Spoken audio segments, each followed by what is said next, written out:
से मेरा मन सजा दो, नमोकार मैं हूँ फूल छोटा तुम्हारे चमन का, कहीं हर न ले जाए झोंका पवन का। चरणों की छाया में मुझको बिठा लो, अरहंत निज गाँव मुझको बुला लो। नमोकार में मेरा जीवन। जय बोले महावीर भगवान की। आचार्य गुरुवर श्री विद्यासागर जी महाराज की। चलिए परिसह जय गीतिका पढ़ते हैं, पेज नंबर 32 पर। मृदुल विषय में लता जलाती, शीतलतम हिमपात बही। शांत शारदा शरण उसी की, ले जीता दिन रात सही। शतक परिसह जय कहता बस, मुनि जन बुध जन मन हर्षे। सब अग संगर से ज्ञान मेघ फिर जट बरसे। उदय असाता का जब होता, उल्टी दिख दी सुखदा है। प्रथम भूमिका में ही होती, समरस रसिया ऋषि समता से। सब सहता निज ज्ञाता है, सबका सब यह विधि फल तो है। पाप ताप का कारण तन की, ममता सब मन किया। समीदमी मतिमान मुनि ने, समता के प्रति नमन किया। विमल बोध में सुधा चाव से,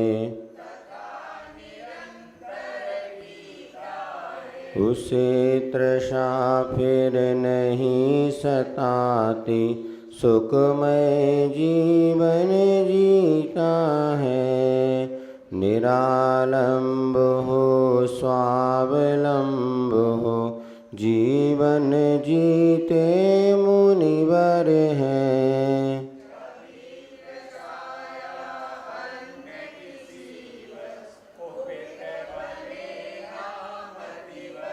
स्वान भोगते 100 मिलकर, पीछे पीछे चलते हैं।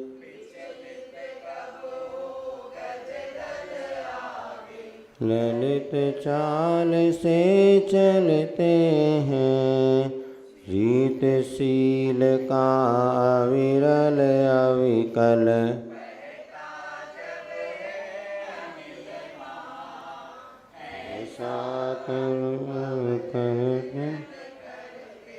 अमृत मूल्य का अनल रहा, पग से सिर तक कपड़ा पहना। कप कप कपता जगत रहा, किंतु दिगंबर मुनिपन से नहीं। विचलित हो मुनि जगत रहा, तन से मन से और वचन से। उष्ण परिसह सहते हैं, बहाव में ना बहते हैं। परम तत्व का बोध नियम से, पाते यति जयशील रहे, उनकी यश गाथा गाने में। चलिए, इस प्रकार से उष्ण परिसर तक की चर्चा हुई थी। आगे दंश मशक एक परिसर है, मच्छर। अब वो भी काटते हैं तो उसको भी सहन करना है। विषयों को तो त्याग पत्र दे, व्रत धर शिव पथगामी है। मत्कुड़ मच्छर काट रहे अहित, कभी किसी प्रतिकूल दशा में। मुनि मानस नहीं कलुषित हो, सुचितम मानस सरवर सा है। हम देखो, पंच इंद्रियों के विषयों का तो त्याग कर दिया, 5 महाव्रतों को धारण कर लिया, मोक्ष मार्ग में गमन करने लगे। अब मच्छर, मतकुड़ माने खटमल, खटमल देखा? हाँ, नहीं तो अब तो खटमल बचे नहीं हैं, इसलिए डायबिटीज़ ज़्यादा हो गई। सदा साहब एक बार कहते, खटमल जब तक थे तब तक डायबिटीज़ नहीं थी, और खटमल जब चले गए ना तो डायबिटीज़ बढ़ गई। तो खटमल होते जो खटिया में होते थे खटिया और निवार वाले पलंग में, अब सब लोहे के हो गए, लकड़ी वाले पलंग भी होते थे। तो मच्छर हैं, खटमल हैं, ये काटते हैं। उस समय क्या, अही माने सर्प, सर्प अही सही, सर्प वगैरह भी फुसकारते हैं अही। किंतु जो मुनिराज में दया धर्म के स्वामी हैं, तो कभी किसी प्रतिकूल दशा में मुनि मानस नहीं कलुषित हो। सबसे बड़ा ये कि मन को कलुषित नहीं करना। जो परिस्थिति सामने है वो तो बनी हुई है, उस समय अपने मन को कसायों से दूर रखना, क्रोध आदि परिणामों में नहीं आने देना। ये उत्कर्ष शयनन वाले ऐसे मुनिराज होते थे, या आज भी ऐसे मुनिराज हैं। वो अपने शक्ति के ऊपर भी रहता है, उस समय किसी प्रकार के प्रतिकार करने का भाव भी उनके मन में नहीं आता। अपन तो जब तक भगा लो ठीक है, 100% वाला भी पास है तो 33% वाला ही पास है। अपन तो यही मान के चलते 33% भी आ जाए तो बहुत बड़ी बात है, क्योंकि आज वैसा सहनन नहीं है और वैसी मानसिक स्थिरता भी नहीं है। और पहले इतने मच्छर नहीं थे हमारे ख्याल से जितने आजकल हो गए। पहले इतने नहीं थे, बहुत कम मिलते थे, खटमल वगैरह मिलते थे बैलेंस। अब तो जहाँ चले आओ तो वही मच्छर हैं, क्या करोगे?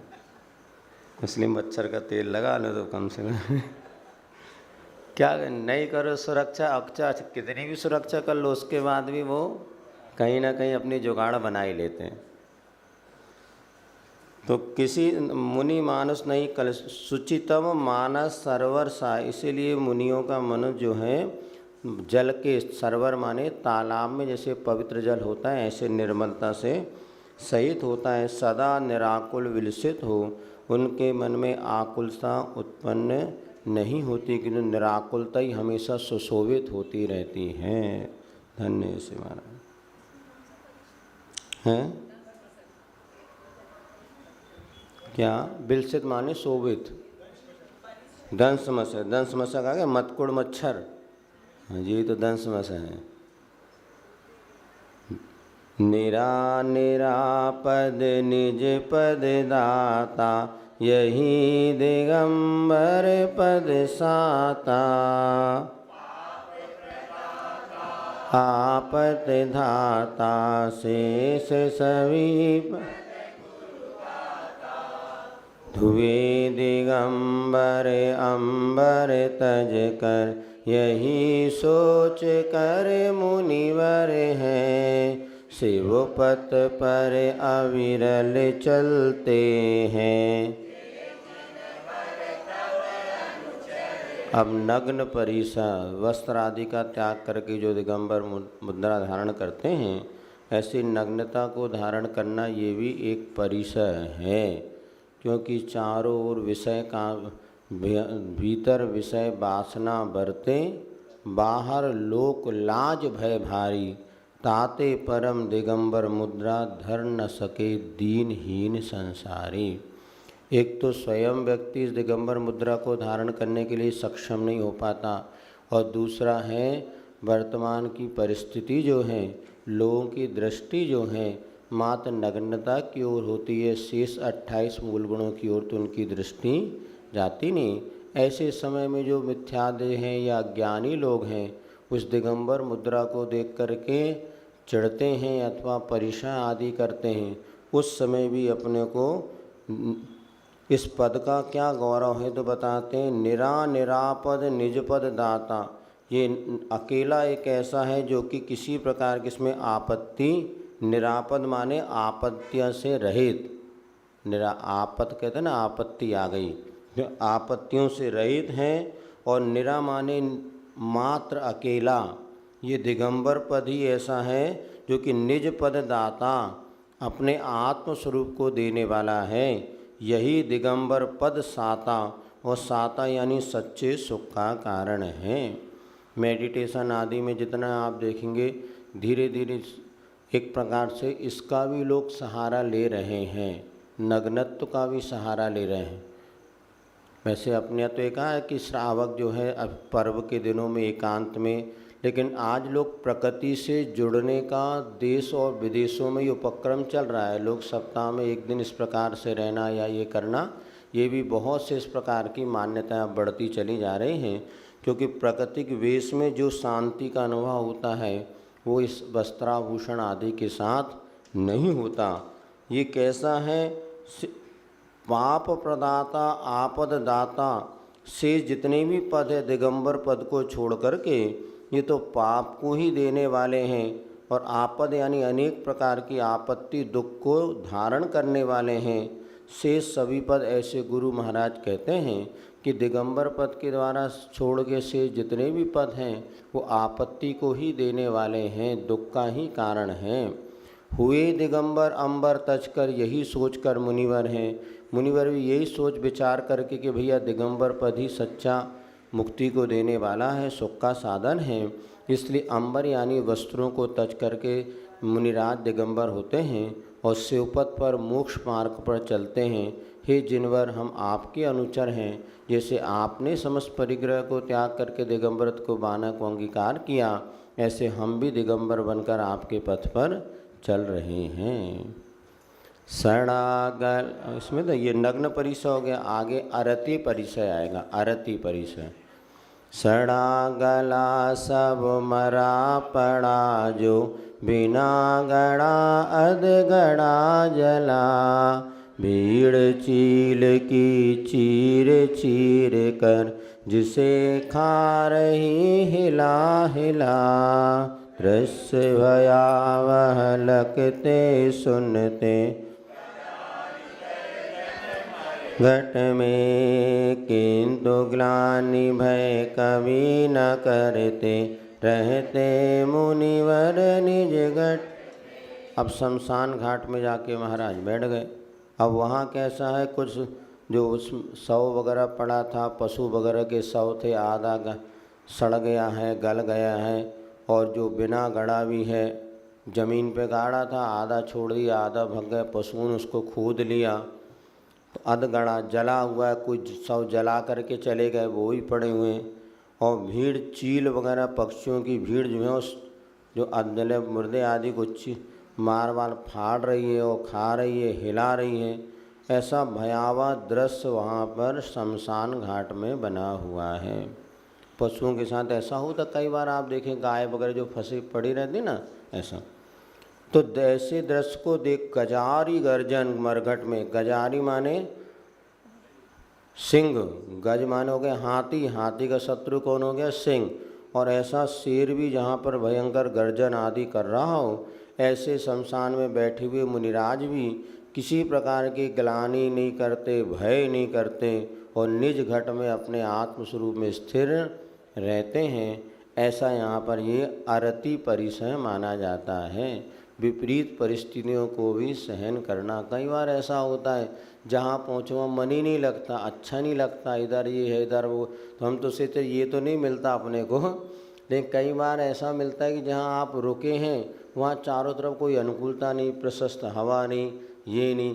कई बार चौके में पहुँच जाते हैं, वहाँ भी प्रतिकूलता होती है। अब श्रावक तो बढ़िया पंखा मंखा चला के और बैठ जाता, अब महाराज को कौन पंखा चलेगा। अब बिल्कुल कांच पैक कर दिया, सब सांस लेने की जगह नहीं। अब उस समय समता रखना पड़ता, भैया ठीक है अपन तो आधे घंटे 1 घंटे के लिए आए हैं, अब जल्दी खाओ पियो और खिसको। खाना तो है भैया, भूखे पेट तो जाना नहीं। हम आप प्रतिकूलताएं कई बार ऐसे होती चौकों में, लेकिन वहाँ पर भी समता रखना। अरति परिसर थे जहाँ पर अपने मन के अनुकूल वातावरण ना हो, फिर भी वहाँ पर आकुलता ना करते हुए उतने समय को व्यतीत करने अरति परिसर माना जाता है। ये तो शमशान घाट की बात हो गई, जहाँ मुनिराज तो यहीं पर निपट लो जितना निपट लो। एक बार किसी ने कहा था हमारे आचार्य से कि हम जंगल में जाके साधना करना चाहते हैं। आचार्य कहने लगे नहीं, जहाँ हूँ उसी को जंगल बनाओ। अर्थात दीक्षा तो मेरी भी होती है, वो कहने लगे, किंतु आज परिस्थिति ऐसी अनुकूल नहीं है और कदाचित और अप्रतिकूलता हो जाए तो ये मोक्ष मार्ग ही डगमगा जाएगा, रत्नत्र ही छूट जाएगा। क्योंकि आज इतना सहनन नहीं है ना, सहनशीलता नहीं है। अब कमरे में बैठे बैठे तो कहूँ कमर पर आ रही, कहीं सिर दुख रहा, कहीं सर्दी हो रही, कहीं और बाहर जाके बैठोगे तो क्या होगा बताओ। कुछ विशेष पुण्यशाली साधक होते हैं तो बात अलग है। ऐसा फिर भी मूल इसमें क्या है, परिणति, समता, परिणाम, आकुलता नहीं करना। थोड़ी देर के लिए हो भी जाए तो तुरंत उसको नॉर्मल करना चाहिए ये, और यही साधना बड़ी बहुत कठिन है। अब इसके बाद है स्त्री परिचय। लाल कमल की आभासी तन बाली है सुरवनिताएं, नील कमल सब बिलसित जिनके लोचन है सुख सुविधाएं, किंतु स्वल्प भी विषय वासना जगा न सकती मुनि मन में, सुखदा समता सती छवेली है उसमें। अब देखो यहाँ पर स्त्री परिषद है, कैसी हैं स्त्रियाँ, क्यों देवों की स्त्रियों बनी, देवांगनाओं के समान, बिल्कुल लाल कमल के आभावास जैसा उनका शरीर है, ऐसे लाल कमल के समान जिनके शरीर की शोभा है, ऐसे सुर वनिताएँ देवांगनाएँ हैं, या यहाँ पर रहने वाली जो महिलाएं जिनको जो सम्य दर्शन है नहीं, मुनि मुद्रा का बहुमान नहीं है, वो ऐसे मुनि जब ध्यान आदि में होते तो वो स्त्री परिचय अवसर करते हैं या अपने आप को रिझाने का प्रयास करते हैं। ऐसे समय और कैसी हैं वे, नील कमल सब बिलसित जिनके लोचन है सुख सुविधाएँ, और जिनके नेत्र खिले हुए नील कमल के समान सुंदर, सारे के सारे व्यवहारिक दृष्टिकोण से सुख को देने में समर्थ हैं। आँखें और शरीर की अपेक्षा जो अत्यंत सुंदरता को प्राप्त हैं, ऐसी स्त्रियां भी स्वल्प माने थोड़ी सी भी विषय वासना मुनियों के मन में नहीं जगा पड़ती। क्यों?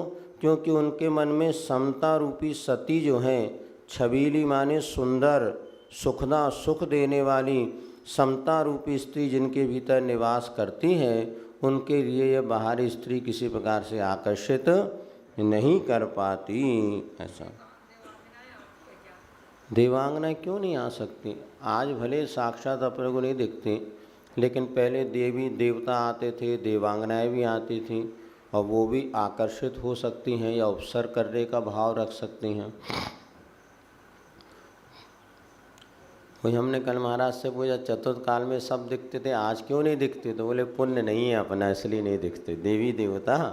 और या फिर ऐसा भी सुना था हमने कि विक्रिया वगैरह वो जो प्रकट करते हैं तो दिखा सकते हैं, नहीं तो नहीं दिखा सकते। अब जैसा भी कुछ हो, लेकिन पहले तो सब आते थे। और एक घटना शायद हमने आपको बताई थी कि एक माँ थी, उसने बच्चे को जन्म लेने के बाद और वो माँ का अवसान हो गया।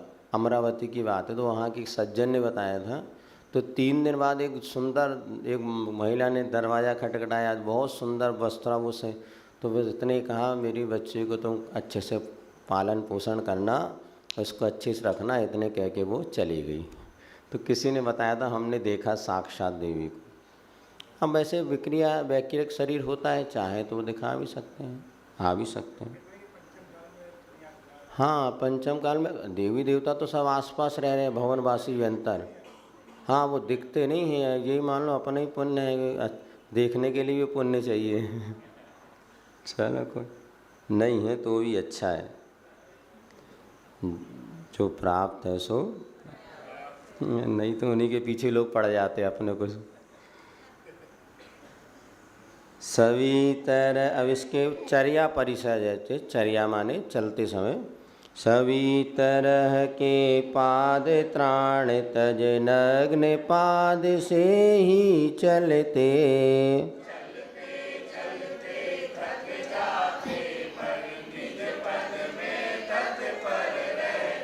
कंकर कंटक चुभते चुभते लहु लुहान पद लोहित हो।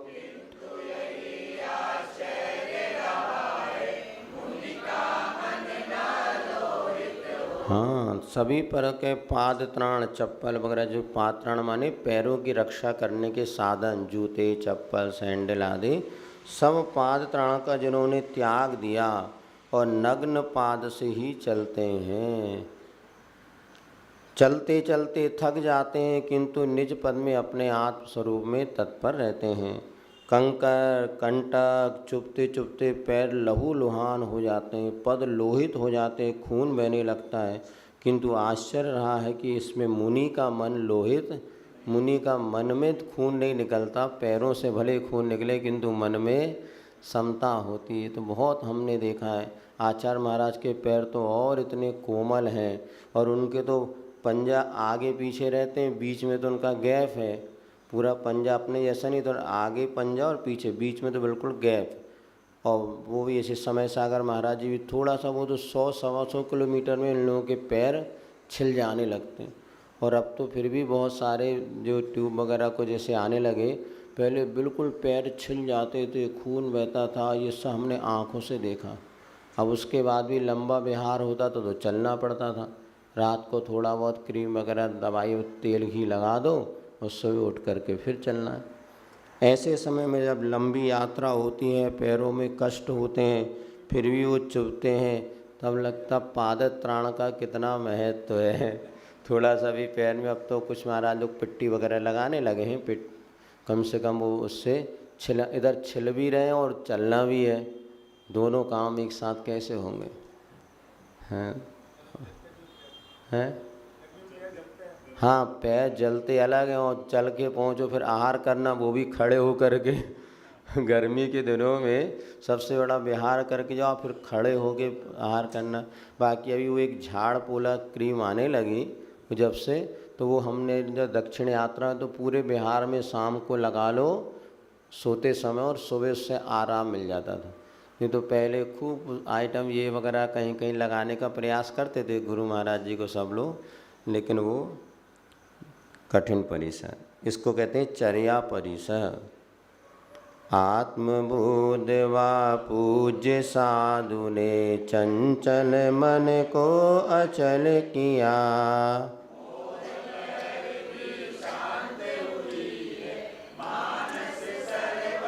अमल जिया बहुविध दृढ़तम आसन से ही तन को संयत बना लिया, जीव दया का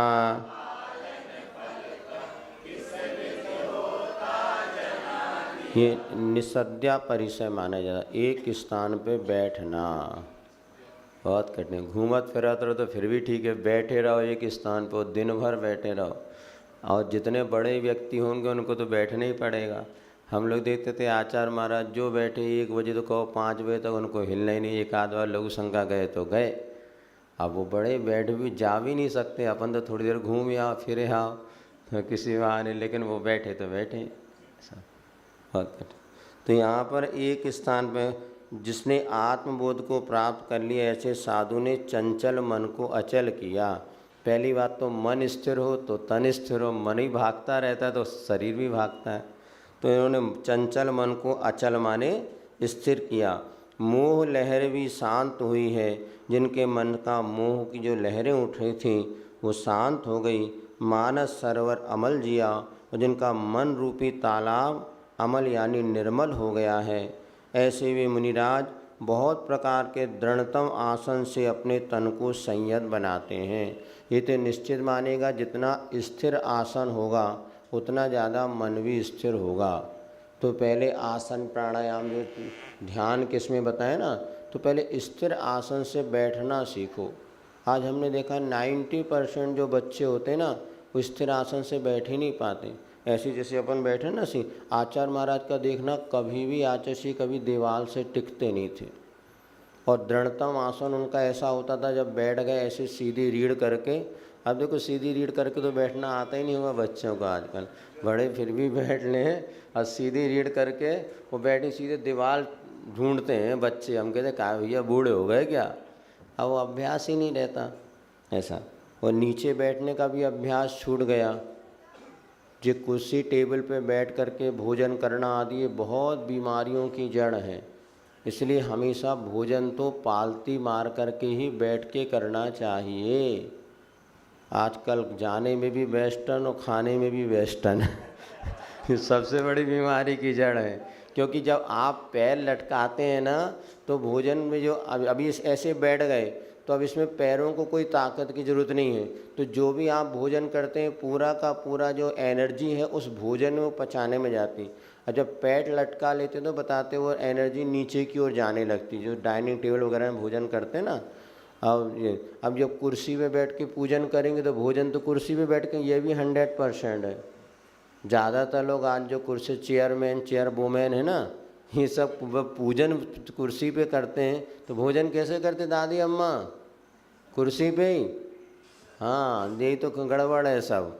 बढ़िया नीचे बैठ के करो तो अच्छे पालती मार के। शुरू से तो अपन ने सब किया ही है। अब डॉक्टरों की बातों में आ जाते कि नहीं बस करो मत करो, कुछ नहीं करो, थोड़ा कष्ट सहोगे तो ये कष्ट दूर होंगे। और वो एक आदत ही पड़ गई। तो लेकिन यहाँ पर दृढ़तम आसन तन को संयत बना लिया। अभी वो शांति सागर जी के संग में एक नेमी सागर महाराज थे, वो तो दोनों घुटनों के बल पे ही खड़े होते थे। अभी महाराज जैसे बैठे रहे 36 घंटे। अभी एक चंद्र प्रभु सागर जी महाराज है, वे भी जो खड़े होते तीनों समय की सामायिक खड़े होके करते हैं 2.25 घंटे की। एक बार हम लोग नेमावर में थे तब हमने देखा शाम को आचार भक्ति के समय आचार भक्ति करके आए और सामायिक में जो खड़े हो गए तो खड़े ही खड़े सारी रात निकाल दी। फिर सीधे घंटे बजी तो भक्ति के लिए फिर वो चले गए। सारी 12 घंटे ठंड के दिनों में। और वो हम तो चटाई ओढ़ के सो रहे थे, बीच बीच में देख लेते अभी तक नहीं बैठे महाराज, अभी तक नहीं बैठे महाराज। 12 बज गए, 1 बज गए, 2 बज गए। सारी रात वो ध्यान में खड़े रहे। और आज भी ऐसा दीर्घ सेना ने एक उपवास तो करते ही हैं। अभी आचार्य समय सागर जी महाराज के साथ में पहले आचार्य, और उन्होंने अपने सिंह निष्क्रीडित व्रत किया 3 बार वो कर चुके हैं। जो शांति सागर महाराज ने जैसा किया था 80 दिन में 60 उपवास, 80 दिन में 60 उपवास और 20 आहार। उसके बाद कोई हरी सब्जी नहीं लेते, नमक नहीं लेते, मीठा नहीं लेते। उसके बाद ये सब कर लेते। अच्छा पुण्यशाली जी। बाकी ध्यान सामायिक आदि में स्थिरता, ये सब आज पंचम काल में भी ये सब अपने को देखने को मिल रहा है। हम तो इतने ही पुण्यशाली समझते हैं कि जितना कर पाओ नहीं कर पाओ, लेकिन ऐसी साधना देखने को भी मिल रही है तो धन्य है। हम तो अभी जब गए थे तो अब महाराज तो बस सामायिक में बैठ जाए तो एकदम कहे महाराज थोड़ा भैया बेटी तो करो हमारी। हमने कहा ले आओगी तरह। हाँ, क्योंकि ऐसे साधक के अपने जुड़ भी जाए तो कितना पुण्यशाली हैं। हम तो ये मान के कराते थे जाओ करो ऐसा। अच्छा, वो वैयावृत्ति भी नहीं करवाते कभी किसी से ऐसा बहुत। तो ये दृढ़तम तन को संयत बना लिया। इसीलिए आसन का भी अभ्यास होना चाहिए। भले 5 मिनट 10 मिनट 20 मिनट ये बैठने का अभ्यास आप बनाएंगे, दृढ़ आसन बनाएंगे तो इससे मन की स्थिरता होती है। जीव दया का पालन फलता किस्विद होदा जना दिया। और जीव दया के पालन करने के लिए भी स्थिर आसन की ज़रूरत है। अब हाथ पैर हिल दे, कब भीतर चींटी घुस जाए, क्या हो जाए, भरोसा नहीं। आजकल छोटे छोटे तो मर जाते हैं। स्थिर आसन होता है तो नहीं तो मच्छर वगैरह भी कब वो सट से चले जाए पता ही नहीं चलता। बहुत फिर भी ऐसे 22 परिसरों में 12 परिसर या 11 परिसर आपको बतला दिया। चलिए इतने रखते हैं, भेद प्रभेद पढ़ते हैं। Page number 56। कल अपन चर्चा कर रहे थे दान की, आहार दान, ज्ञान दान, औषध दान और अभय दान। ये दान श्रावकों के लिए मोक्ष मार्ग को प्रशस्त करने वाले हैं, इसलिए दान अवश्य ही देना चाहिए।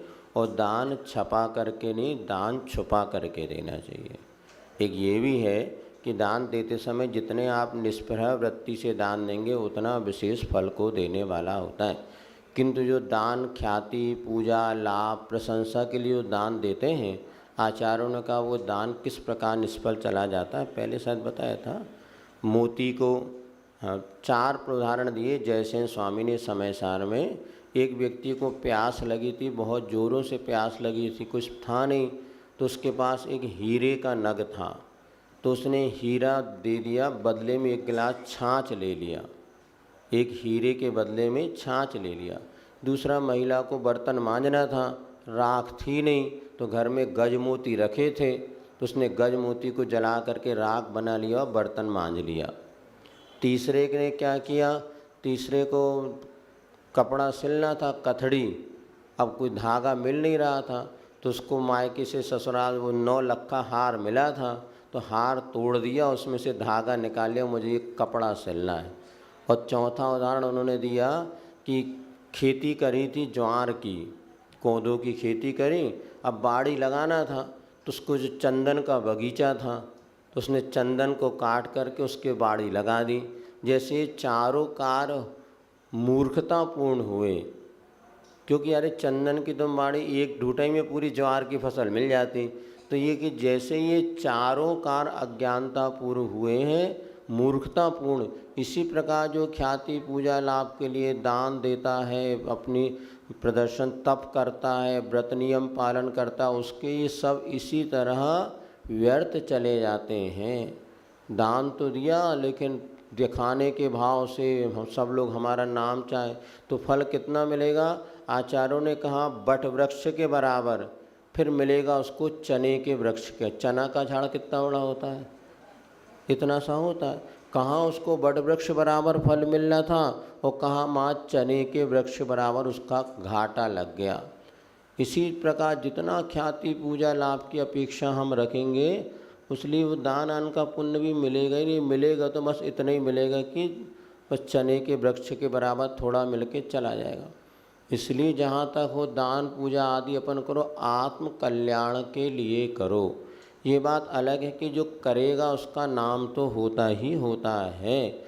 अपने मन में नाम की चाह ना हो करके भैया हमने तो कर दिया, ये बहुत कठिन है। क्योंकि एक हमने देखा एक जगह मंदिर में माचिस की डिब्बी रखी थी, उसमें 3 जगह चिट चिपकी थी, फलाने चंद जी ने दान करी। हमने कहा 2 रुपया की माचिस और 2 रुपया का स्टिकर क्यों भैया हमने माचिस। आजकल जो दान के मतलब आजकल नहीं, पहले भी होता था सोनागिर वगैरह में, पत्थर में 100 रुपये में।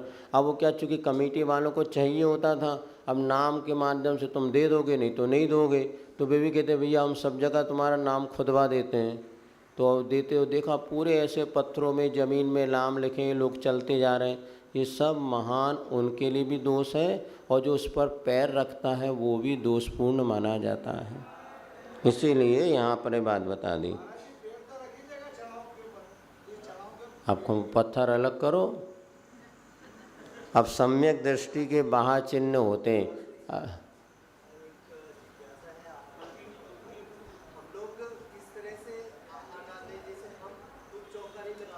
हाँ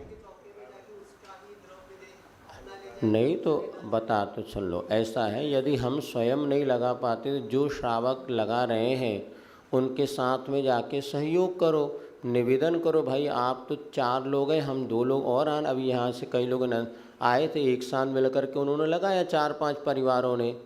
तो जहाँ सब वहाँ जाके अपन समय दें, अपना उनका सहयोग, कई लोग ऐसे हैं कि जो कि अकेले होने की वजह से नहीं कर पा रहे हैं, तो 2-4 लोग मिल कर के सहयोग करके करना चाहिए, तो उसमें वो है। लेकिन समय पे आप मात्र पैसा दे दो ऐसा नहीं, आप स्वयं आओ, समय दो और उसमें सहयोगी पूरी तरह बन कर के करें तो बहुत अच्छा।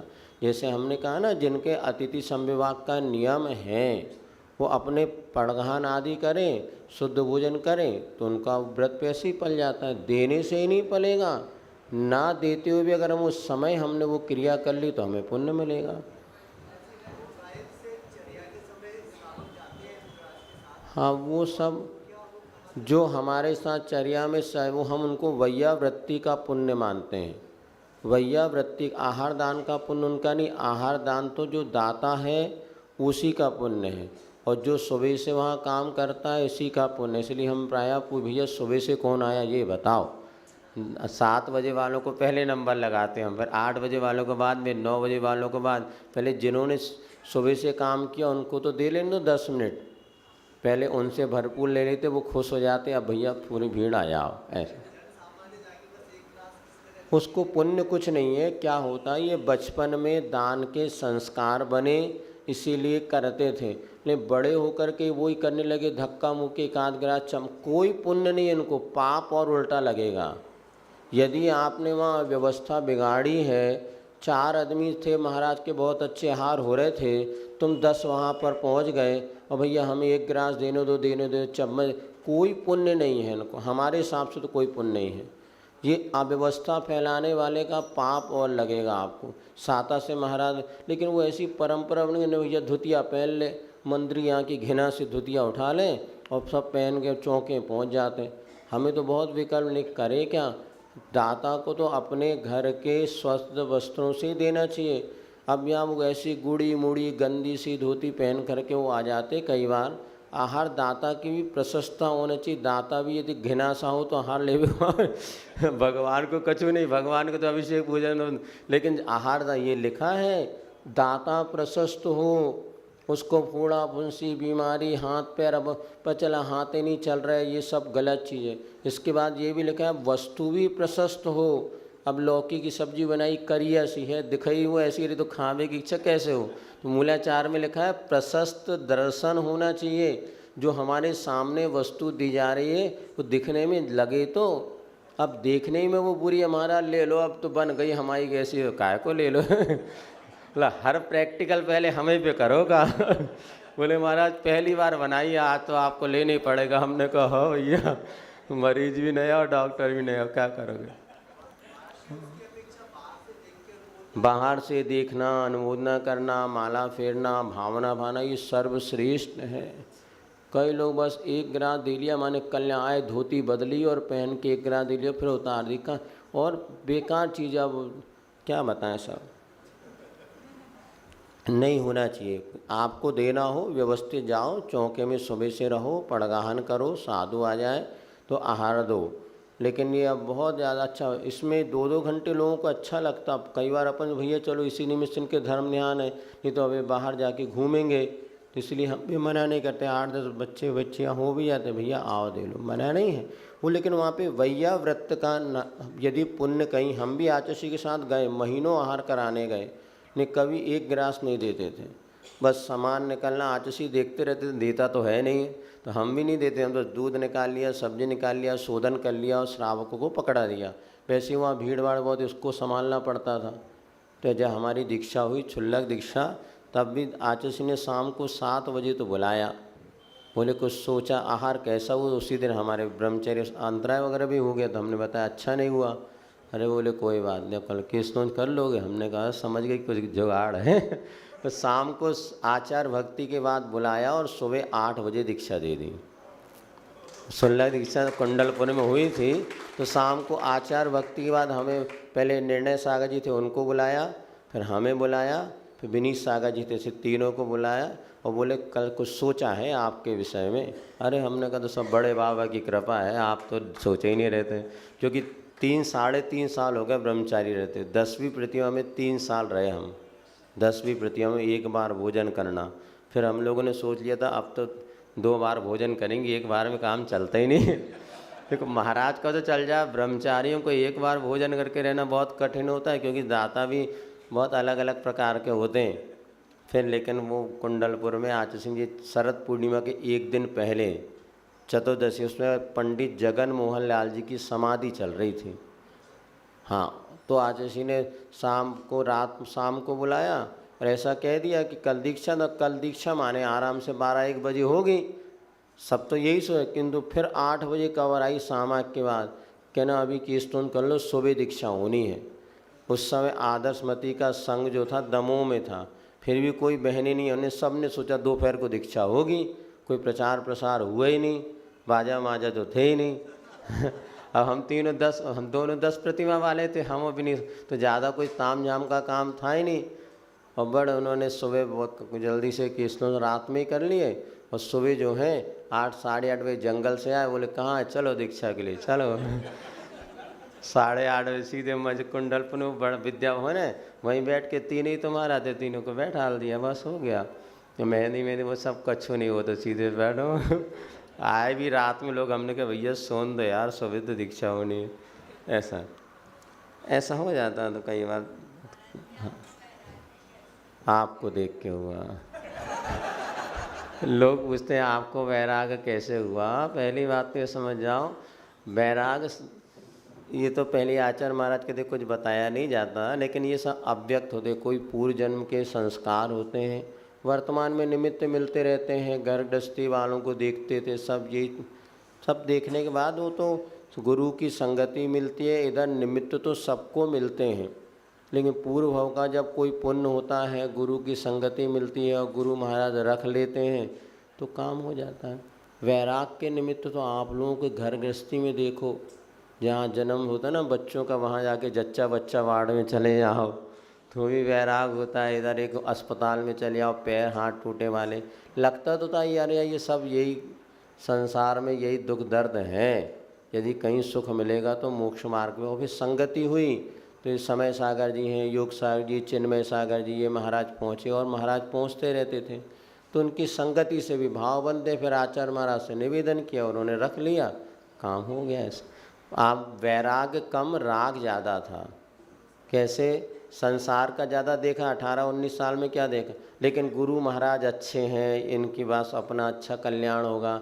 आचार्य की प्रशस्त मुद्रा देख के भी लगता था हाँ गुरु तो हमें इन्हीं को बनाना है और इनके अनुसार हम चलेंगे।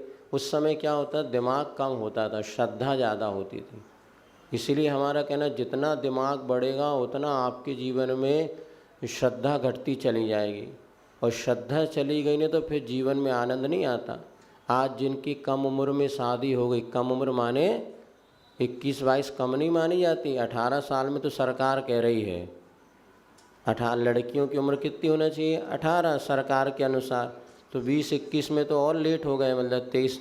हाँ, लड़कियों की 18, लड़कों तो 21 लोगों ने कहा था, लेकिन अब पता नहीं कानून क्या बना, पहले तो 18 ही का था। वही है, लड़कियां कहती 21 कर दो, वैसे नहीं करना उनको। सुनो, अब ये उस समय समर्पण रहता। आप देखना, जिन लोगों की 18-19 साल में शादी हो गई, परिवार जैसा भी मिला एडजस्ट किया और 3-4 साल में सब व्यवस्था बन गई। अब क्या होता है, 30-32 साल में जो शादी होती ना, वैसे वो तनी तनी तो रहते ही हैं, और 6 महीने में एडजस्ट करने का भाव नहीं होता। इसीलिए सुखी जीवन का आधार, मतलब सुखी तो वैसे कहूँ है नहीं, फिर भी जीवन में सही उम्र में गृहस्थ आश्रम में जाओ, उसके बाद जो करना हो सो करो, नहीं तो 2 दिन से गए पाड़े और ना हलवा मिले, ना गृहस्थ आश्रम का सुख मिल रहा है, ना ये मिल रहा है, और वो अनेक प्रकार की समस्याएं पैदा हो रही हैं। तो समय पे सब काम होने चाहिए। हम लोग छोटी उम्र में आचार्य के पास पहुंच गए, कभी हमें ध्यान ही नहीं कोई तर्क वितर्क किया, जो गुरुजी ने कह दिया सो करना है बस। क्या करना है, उन्होंने पूछा क्या करते हो, एक बार भोजन बन जाएगा, हाँ बन जाएगा, तो करो बस। कहाँ विहार करना है तो कर। तो उस समय दिमाग कम चलता है, और जहाँ 20 ऐसी ज़्यादा उम्र बढ़ी जाए ना तो दिमाग ज़्यादा प्रमाण साहब जी स्वयं कह रहे थे, अगर जितना ज्ञानी आज मैं हूँ ना, पहले होता तो मैं कभी मुनि नहीं बनता। क्योंकि ज्ञानी व्यक्ति संयम से दूर हो जाता है, उसकी आस्था नहीं, फिर वो दिमाग चलाता है। इसीलिए पहले परिवारों में समर्पण का भाव, कम उम्र में जो शादी होती थी और एक दूसरे के प्रति समर्पण हो जाता था, 25-30 साल तक तो पूरा परिवार बस जाता, उसके बाद दी एंड बस। कई लोग 2, 4, 5 बच्चे 30 साल तक सब हो गए फ्री, अब अपना भैया धर्म ध्यान करो, अपनी ज़िंदगी व्यवस्थित करो, ये होता। तो दोनों जगह लगाना पड़ेगा। सही उम्र में व्रत भाव वैराग हो जाता है, ठीक है। अभी देखो कई भैया जी हैं जो कि दीर्घकालीन हैं, हमसे पहले के भैया जी हैं, हमसे पहले के व्रत लिए और आज वो ब्रह्मचारी और हम मुनि बन गए, और बन गए तो बन गए, नहीं तो बेटा अटके रहते तो अटके रहते हैं। समर्पण, श्रद्धा, आस्था, नहीं तो अब ये हो रहा है, एक अनेक प्रकार। चलो ठीक है। अब सम्यक दृष्टि के, अच्छा अभी तो हाँ, बाह्य चिन्ह 4 होते हैं, सप्रशम, संवेग, आस्तिक और अनुकंपा। प्रशम यानी होता है कसायों की मंदता। बाह्य चिन्ह अर्थात बाहरी में हो सकता मिथ्या दृष्टि के भी पास ये हो, किंतु यदि कोई सम्यक दृष्टि है तो अंतरंग से तो हम नहीं जान पाएंगे। अंतरंग में किसके सम्यक दर्शन है, किसके मिथ्या दर्शन है, ये हमारे ज्ञान का विषय नहीं है, क्योंकि वहाँ या तो सर्वावधि परमावधि वाले होते हैं या केवल ज्ञानी होते हैं। वही उन कारवाण शरीर को देख करके या अंतरंग के में इनके पास कौन से कर्म का उदय है, अनुदय है, सत्ता है आदि देख करके फिर भी बता सकते हैं। किंतु हम तुम कभी भी ये नहीं कह सकते कि सामने वाला सम्यक दृष्टि है कि मिथ्या दृष्टि। ने बाहरी कुछ चिन्ह बताए हैं कि सम्यक दृष्टि जो होता है उसकी कसाई मंद होती है। खाना तो है लेकिन हाँ भैया चलो जो मिल गया सह बिल्कुल चाट चाट के खा जाए, तो ऐसा भी नहीं, उसकी आसक्ति कम होती है। प्रशम यानी कसायों की मंदता, क्रोध, मान, माया, लोभ, चारों कसाय रहती हैं किंतु उसकी कसायों में तीव्रता नहीं होती इसमें।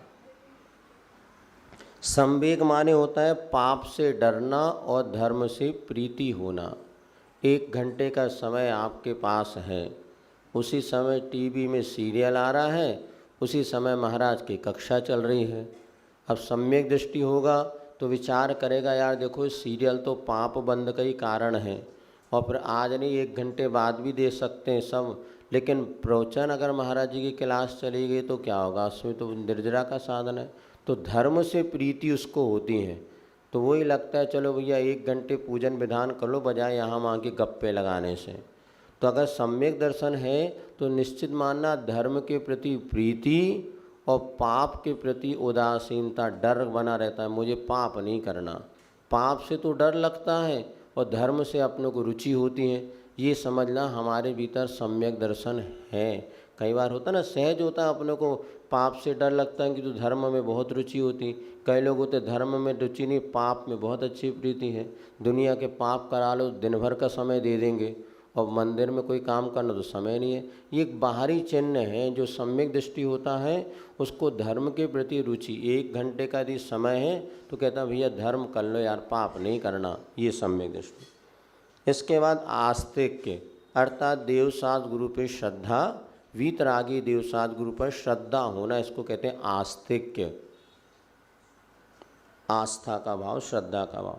चौथा होता है अनुकंपा, दूसरों को दुखी देख करके कांप जाना। कोई व्यक्ति दुखी है, पीड़ित, उसको देख करके अपने मन में जो कांप जाते हैं, कैसे उसका दुख दूर हो, ये भी एक सम्यक दर्शन का बाहरी चिन्ह माना है। अर्थात इसलिए आचार्य कहते थे दूसरों के दुख में दुखी होना धर्म ध्यान है और अपने दुख में दुखी होना आर्त ध्यान है। यदि किसी को आप तड़पता देख रहे हैं तो आपका मन कांप जाए, हे भगवान इसका कैसे दुख दूर हो, समझ लेना ये भी सम्यक दर्शन का एक बाहरी चिन्ह है। अरे कुछ नहीं, मरते जीते रहते रहो, क्या फर्क पड़ता, नहीं, सम्यक दृष्टि तो जरूर उसका हृदय कांप जाएगा कि इनका दुख कैसे दूर हो। ये 4 ही चिन्ह बताए। हाँ जी, नहीं अब पहली बात बताया ना आपको, ये बाहरी चिन्ह है। हो सकता मिथ्या दृष्टि के पास भी ऐसे चिन्ह होते, कई देखना, लेकिन एक सामान्य कथन है, चारों चिन्ह एक भी हो ना भी हो, चारों हो सकते हैं, चारों में एक भी हो तो चलेगा। अपने को अपनी पहचान कैसे करें, अंतरंग के परिणाम तो देखने में आते नहीं हैं, तो भैया ये हमारे को स्वयं लगता है कि यार अपनी कसायों में ज़्यादा नहीं, जो मिल गया तो ले लो, ज़्यादा खाने पीने की आसक्ति नहीं है। तो ये एक चिन्ह बता दिया। दूसरा बता दिया आपको जो है धर्म के प्रति सहज भाव होता, चलो यार क्लास है अभी सो दें, का मतलब कई लोग अभी सुबह सोते रहेंगे, यदि सम्यक दृष्टि चलो भाई अपन पढ़े लेकिन सोना तो रोज कल बाद में, और कितना सोना समझ में नहीं आता। 4 घंटे 6 घंटे पर्याप्त नींद, जो स्वस्थ व्यक्ति के लिए 6 घंटे, रोगी भोगी के लिए 7 घंटे और रोगी के लिए 8 घंटे ऐसा, और बाकी तो दिन भर क्या कितना सोओगे। रात में जगेंगे 2-2 बजे रात तक और सुबह सोते रहेंगे 8-9। ये राक्षस प्रवृत्ति है, राक्षसी प्रवृत्ति इसी को कहते हैं। सूर्य उदय के पहले उठ जाना, ये सबसे बढ़िया। जीवन को यदि व्यवस्थित करना चाहते हैं तो सबसे पहला काम है जल्दी सो कर के उठना। जो व्यक्ति जितना लेट सो कर के उठेगा उतनी उसकी लाइफ स्टाइल अनबैलेंस जीवनचर्या बिगड़ जाएगी। तो कोई भी संस्कार आप देना हो, बच्चों को देना चाहते हैं, परिवार में देना चाहते हैं, बेटा जल्दी उठो। फिर क्या करें, फ्री रहते ना जल्दी, तो बढ़िया घूमने जाओ, अच्छे बढ़िया जल्दी तैयार हो जाओ, पूजन पाठ करो, ये करो। वो एक बार 3-4 दिन में सेटिंग हो जाती है। अब वो रात में क्या करते, तो मोबाइल चलाते और क्या करेंगे, 12-1-2 बजे तक जो जग रहे हैं, कौन सा काम कर रहे, कितना पढ़ रहे हैं। लेकिन एक बार स्टाइल सेट हो जाए, सुबह तो इतने सारे काम रहते हैं, आप करो तो काम तो हम बता देंगे हैं। सबसे बड़ी सुबह उठो, दूर मंदिर में दिया ना दिनचर्या में कि सुबह उठते से दूर के मंदिर जाओ और परिक्रमा उसके करके बाहर से दर्शन करके आ जाओ, ये भी कर सकते हैं। वैसे भी सुबह की हवा 100 रोगों की एक दवा। तो सुबह जल्दी जो व्यक्ति घूमने जाते हैं, हमारे व्रती जो है उनको तो उजाले में जाना चाहिए, लेकिन सामान्य रूप से जो है अपनों को मॉर्निंग वॉक प्रतिदिन 4 किलोमीटर चलना चाहिए, 2 से 4। आचार्य शांति सागर महाराज जी प्रतिदिन 2 किलोमीटर दूर जाते थे जंगल के लिए। उनका कहना है कि इससे स्वस्थ हवा भी मिलती है, आपकी परीक्षा भी होती है। और अब राम वैसे देखो यहाँ पीछे यशवंत, वहाँ कितने लोग मॉर्निंग वॉक वगैरह करते हैं। तो अपने को सोचना चाहिए, देखपन तो 2 काज हो सकते हैं। कई लोग आज भी ऐसे बुजुर्ग हैं जो प्रतिदिन 7-7, 8-8 किलोमीटर सुबह चलते हैं। अब आप सुबह समय है तो इसमें फिर सोते सोते क्या करोगे यार। इसी प्रकार जो है आस्तिक और अनुकंपा। निक्षेप किसे कहते हैं, व्यवहार चलाने के लिए। तत्वाश्रुत में आया नाम स्थापना द्रव भाव तस्तन्यासः। तो नाम कुछ व्यवहार चलाने के लिए कुछ रखा जाता है। निक्षेप का अर्थ होता है रखना। तो क्या रखना, नाम आदि जो रखे जाते हैं व्यवहार चलाने के लिए उसे कहते हैं निक्षेप। तो सबसे पहला नाम निक्षेप। तो नाम निक्षेप में क्या होता है, गुणों की अपेक्षा नहीं होती, मात्र व्यवहार चलाने के लिए किसी का नाम महावीर रख दिया। तो महावीर जैसे कोई गुण नहीं है, हाथ पाँव में तो दम ही नहीं है, सूखा सा है, फिर भी महावीर कह दिया, तो ये हो गया नाम निक्षेप। तो मात्र नाम चलाने के, व्यवहार चलाने के लिए किसी का नाम ब्राह्मी रख दिया, सुंदरी रख दिया। व्रत तो है नहीं, फिर भी ब्राह्मी सुंदरी कहने लगे। ब्राह्मी सुंदरी तो आरिका बनी थी, आदिनाथ की पुत्री, फिर भी उनने नाम। तो नाम व्यवहार चलाने के लिए नाम आदि रखा जाता है जिसमें गुणों की अपेक्षा नहीं होती, उसे नाम निक्षेप कहते हैं। हाँ, नाम शांतिलाल। अच्छा, शांतिलाल है क्या, शांतिबाई नहीं कहा तुमने क्या। स्थापना निक्षेप में प्रतिमा आदि में हूबहू 2 प्रकार के स्थापना में होता है, एक हूबहू और एक मात्र प्रतीक रूप में। तो यहाँ पे जैसे भगवान महावीर की प्रतिमा बना के ये भगवान महावीर हैं, ये ऐसे हैं, ये स्थापना निक्षेप माना जाता। मतलब पाषाण और काष्ठ आदि में उस रूप को बना करके ये वह है ऐसा। कैसे आचार्य की फ़ोटो खींच दीजिए, फ़ोटो में आचार्य हैं, ये स्थापना निक्षेप है। भगवान की पार्श्वनाथ भगवान स्थापना निक्षेप है। इसके बाद दूसरा जो चेस वगैरह खेलते हैं, शतरंज, उसमें ये हाथी है, घोड़ा है, ये भी स्थापना कर दी। वास्तव में हाथी घोड़ा नहीं है, फिर भी उसको बना दिया।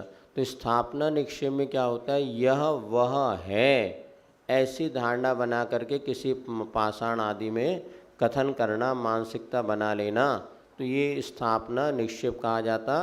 स्थापना निक्षेप में पूज्यता का भाव होता है किंतु नाम निक्षेप में पूज्यता आदि का भाव नहीं होता, इतना समझना। द्रव्य निक्षेप क्या होता है? द्रव्य निक्षेप यानी भूत भविष्य वर्तमान पर्याय को वर्तमान में आरोपण करना, ये द्रव्य निक्षेप कहलाता है। जैसे कोई बच्चा राजा बनने वाला था, उसको अभी से राजा राजा साहब कहने लगना, ये द्रव्य निक्षेप।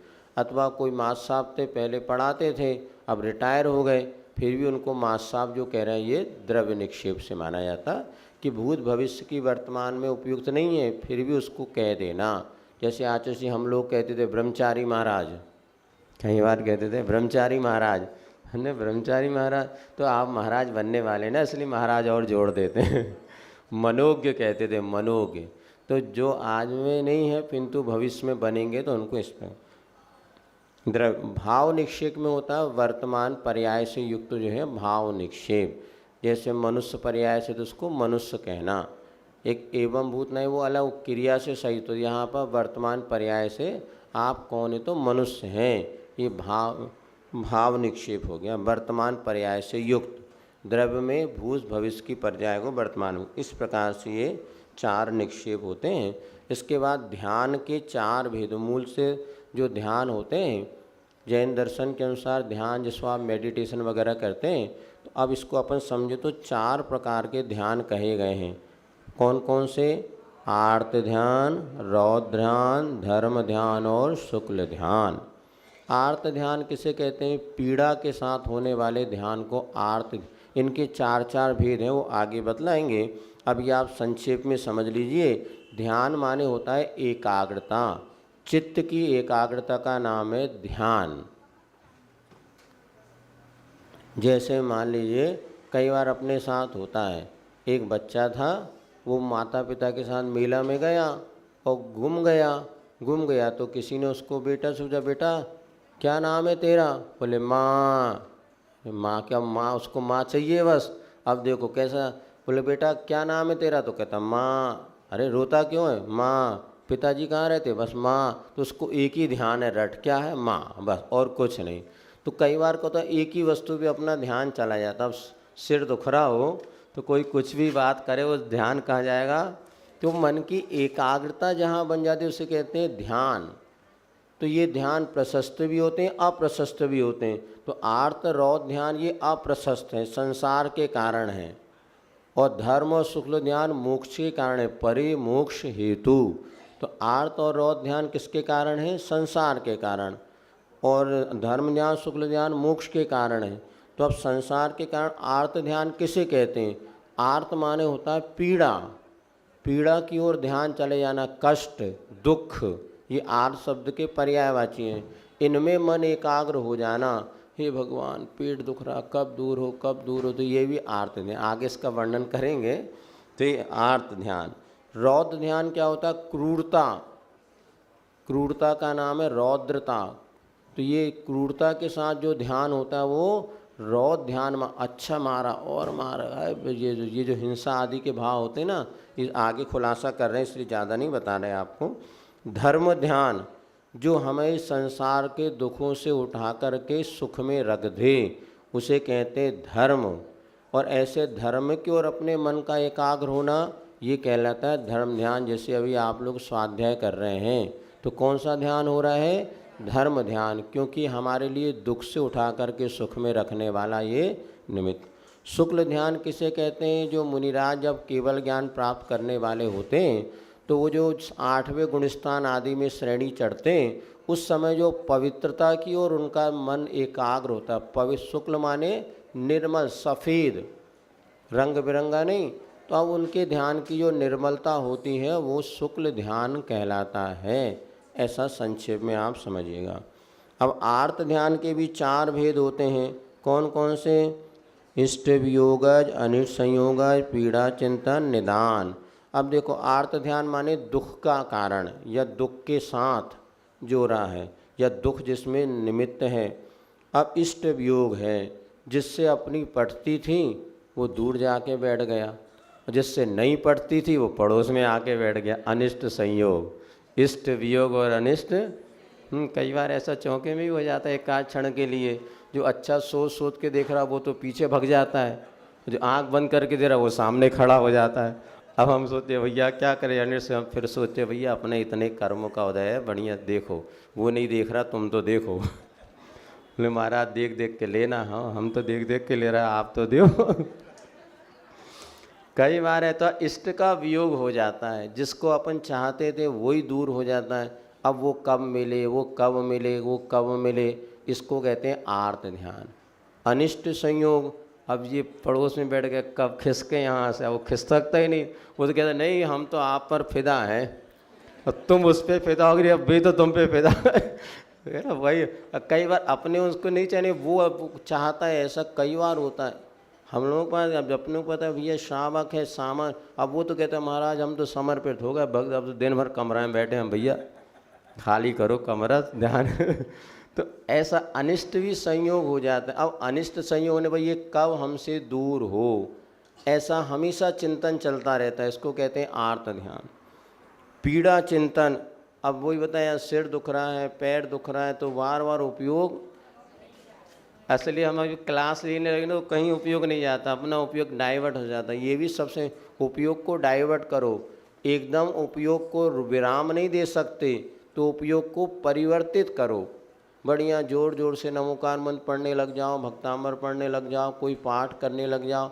देखना आप ये करके देखना, जब कोई ज़्यादा पीड़ा होना तो उस ओर ना ध्यान कर, कोई दूसरी चीज़ का। आप लोगों का तो बहुत से मोबाइल वगैरह भी हैं, बढ़िया उसी समय प्रवचन वगैरह लगा लो, भक्तांबर लगा लो, 12 भावना लगा लो, 6 डाला लगा लो, मेरी भावना, और उसको गुनगुना। लगाने की अपेक्षा बोलोगे तो ज़्यादा एकाग्र रहेगा, लगाने में तो फिर वो मन चला जाएगा। कंठस्थ विद्या, जो आपको याद हो वो बोलना शुरू कर दो, भक्तामर प्रणत। तो देखना उपयोग डाइवर्ट होगा ना, अपने आप वो पीड़ा कम हो जाएगी, अन्यथा वहीं वहीं ध्यान बना रहता है। तो ये इसको कहते हैं पीड़ा चिंतन। निदान, भावी भोगों की आकांक्षा, अब हम पूजन करें तो हमें भविष्य में अच्छे रानी मिले, देवरानी मिले। अब पूजन पाठ कर रहे थे, ऐसे अनेक प्रकार की उत्तप हैं, उपवास आदि करते हुए भविष्य हमें अच्छे अच्छे भोग मिले, इसको कहते हैं निदान नाम का ध्यान है। रौद्र ध्यान के भी 4 भेद हैं, हिंसानंद, मृषानंद, चौर्यानंद और परिग्रह संरक्षण। आनंद मानना, किसी को हिंसा करते हुए आनंद आता है, ये रौद्र ध्यान है। देखिए ना, कई बच्चे खटमल वगैरह मारेंगे, मच्छर मारेंगे, चींटी मारेंगे, खुश होते हैं।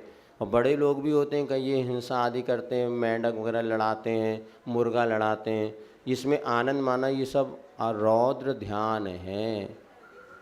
इसी प्रकार मृषानंद, झूठ बोल के उल्लू बना दिया, अरे अप्रैल फूल, आनंद मनाते हैं।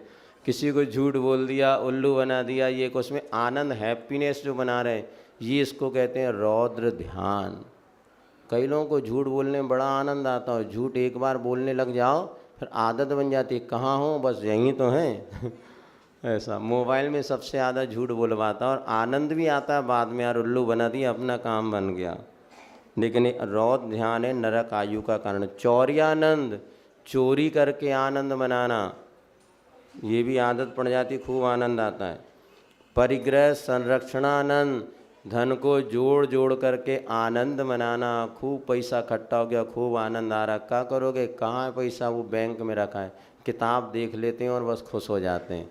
तो ये परिग्रह संरक्षणानंद है, ये 5म गुण स्थान तक चलता है। व्रती बनने के बाद भी चाबी नहीं छूटती, चाबी तो बाजू में रखी है, उसको चाबी देख के आनंद आता है। कई व्रती हैं इसके बाद भी धन आदि संग्रह करते रहते हैं उसमें। तो ये रौद्र ध्यान है, ये 5म गुण स्थान तक चलता है जहाँ तक परिग्रह है। मुनि महाराज ने तो परिग्रह का त्याग कर दिया, श्रावक का त्याग नहीं रहता, नहीं उसमें आनंद मनाता है तो उसके लिए वह रौद्र ध्यान है, और नहीं तो जीवन यापन का साधन है।